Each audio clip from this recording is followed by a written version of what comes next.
நம்ம குடும்பம் அவமானப்படக்கூடாதுன்னு நினச்சிருந்தா பிள்ளைய நம்மக்கிட்ட தானே கொண்டு வந்து ஒப்படைச்சிருக்கணும். அம்மா வழியாக வர வேண்டிய சொத்தை ராஜி வழியாக எடுத்துக்கலான்னு நினச்சிருப்பானோ? எக்காரணத்தை கொண்டு ராஜியை இவன் கல்யாணம் பண்ணியிருக்கவே கூடாது. கேடு கெட்ட ஜென்மம். இந்த ஜென்மத்தையெல்லாம் உன் பேரன்னு சொல்லிகிட்ருக்க, வெக்கமாக இல்லை? சை அப்படின்னு சக்திவேல் கோபமாக பேசுகிறாரு. அண்ணன், ராஜிக்கும் கதிருக்கும் நான் தான் கல்யாணம் பண்ணி வச்சேன் அப்படின்னு கோமதி சொல்கிறாங்க.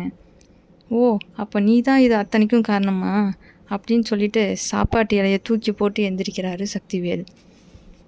என் மக விஷயத்தில் முடிவு எடுக்கிறதுக்கு நீ யார் அப்படின்னு ராஜியோட அப்பா கேட்குறாரு.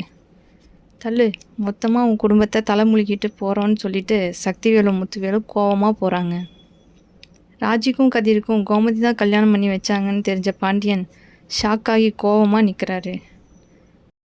என்னை மன்னிச்சிருங்க அப்படின்னு சொல்லி கோமதி அழுதுகிட்டே மன்னிப்பு கேட்குறாங்க.